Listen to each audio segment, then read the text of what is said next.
منہا بابن، اس میں کوئی دروازہ بند نہیں کیا تھا، وغلقت ابواب جہنم ولم یفتح منہا بابن، جہنم کے دروازے بند کر دیا تھا، اس میں کوئی دروازہ کھولا نہیں جاتا.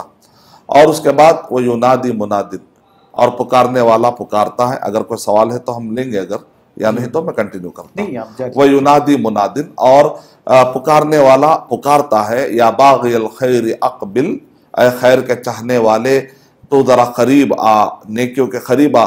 وَيَا بَاغِيَ الشَّرِّ اقصر، اور اے نیکیوں کے چاہنے والے ذرا رک جا، رمضان مبارک کا مہینہ آیا ہوا ہے. تو اس کے بعد اللہ کے نبی صلی اللہ علیہ وسلم نے جو کلمہ استعمال کیا ہے اس پر غور کریے کہ وَلِلَّهِ عُتَقَاءُ مِنَ النَّارِ، اور اللہ سبحانہ وتعالیٰ کئی لوگوں کے لیے مغفرت کے پروانے لکھ دیتے ہیں، جہنم سے آزادی کا پروانہ لکھ دیتے ہیں. وَذَلِكَ كُلُّ لَيْلَةٍ، اور یہ ہر رات میں ہوتا ہے. جی تو اس سے اندازہ لگائیے کہ یہ وہ مہینہ ہے کہ اللہ نے کیسے انتظام کیا ہے.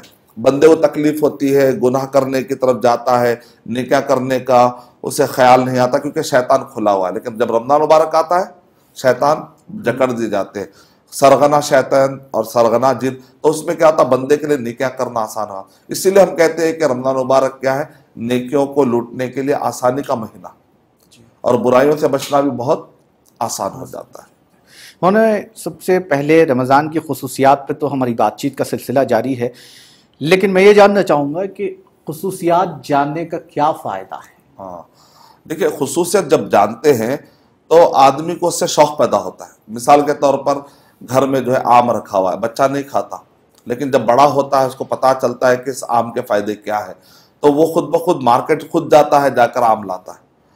لیکن انسان کو جب کسی چیز کے کا پتہ چل جاتا ہے تو تلاش کرنے لگتا ہے. اگر کوئی چیز نہیں ملتی ہے، کہتے ہیں بھئی نادر ہے، نہیں ملے گا، وہ دور سفر کر کے جاتا ہے. کیوں؟ اس کے دماغ میں ہے میں کھاؤں گا فلاں چیز تو صحت حاصل ہوگی. جی تو اس طریقے سے خصوصیتیں جاننے کا. تو رمضان المبارک کے خصوصیتیں یہ جاننا بہت ضروری ہے. تو اس سے ہمارے اندر ایک شوق پیدا ہوگا، بلولہ پیدا ہوگا، جذبہ پیدا ہوگا. کیونکہ جذبہ، اطاعت، شوق، یہ سب چیزیں ضروری ہے انسان کے لیے. کیونکہ اگر انسان کو شوق نہیں رہے گا تو اس کا جذبہ جو ختم ہو سکتا ہے، جذبہ حوصلہ پست ہو سکتا ہے. اسی لیے دیکھیں آپ قرآن و صحیح احادیث میں اللہ کے نبی صلی اللہ علیہ وسلم نے بہت سارے احادیث ہم کو بیان کیے، بہت سارے احادیث ہم کو بیان کی کہ اس کے اندر بہت سارا شوق پایا جاتا ہے. الحمدللہ. جی مدنی صاحب یہ بتائیے کہ زندگی میں کسی چیز کو غنیمت جاننا، کسی چیز کی اہمیت کو غنیمت جاننا، جیسا اکثر علماء کہتے ہیں کہ رمضان کو غنیمت جانیے، آپ کی زندگی میں دوبارہ لوٹ آیا ہے، پتہ نہیں پھر یہ آئے یا نہ آئے، یہ آپ کا آخری رمضان ہو. اس کے کیا ہیں؟ دراصل ایک حدیث ہے، اللہ کے نبی صلی اللہ علیہ وسلم نے ارشاد فرمایا، اور آپ کو یہ حدیث ملے گی صحیح الجامع. صحیح الجامع ایک کتاب ہے، بڑی مشہور کتاب امام سیوطی رحمۃ اللہ علیہ کی. تو اس کتاب کے حدیث نمبر 1077 میں لکھا ہوا ہے کہ اللہ کے نبی صلی اللہ علیہ وسلم ارشاد فرما رہے اغتنم خمسا قبل خمس، کہ تم 5 چیزوں کو 5 چیزوں سے پہلے غنیمت جانو. تو اس میں سے کیا ہے؟ حیاتک قبل موتک، کہ تم موت سے پہلے زندگی کو غنیمت جانو. وصحتک قبل سقمک، صحت کی زندگی کو غنیمت جانو، اس سے پہلے کہ بیڈ ریڈن ہو گیا ایک آدمی، اس سے پہلے کہ آدمی مریض ہو جائے. پھر اس کے بعد وفراغک قبل شغلک، اور تم اپنے خالی اوقات کو ضائع مت کرو، اس کو غنیمت جانو اس سے پہلے کہ کوئی مشغول کر دینے والے اوقات آ جائیں.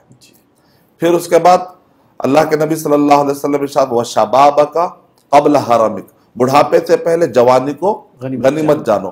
وغناک قبل فقرک، اور تم اپنے تونگری کے حالات، مال، جب پیسہ ہوتا ہے تو آدمی کی کیفیت الگ ہوتی ہے، پیسہ نہیں ہوتا ہے تو آدمی کی کیفیت الگ ہوتی ہے. تو اس سے پہلے کہ فقر و فاقہ آ جائے، اپنے تونگری کی اور غنا والی حالت کو غنیمت جان. امام حکمی رحمۃ اللہ علیہ نے ارشاد فرمایا کہ یہ 5 اچھی حالتوں میں اگر کوئی آدمی نیکیاں نہیں کمایا تو پھر وہ بری حالتوں میں نیکیاں کمانا اور مشکل ہو جائے گا.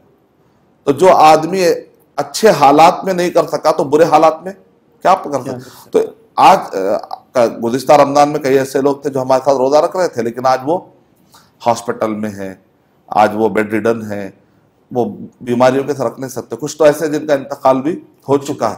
تو اس کو کہتے ہیں غنیمت جاننا. یعنی کہ ایک آدمی کا عقل مند وہ آدمی ہے جو اپنے بعد والے زندگی کا اس کو خیال رہتا ہے.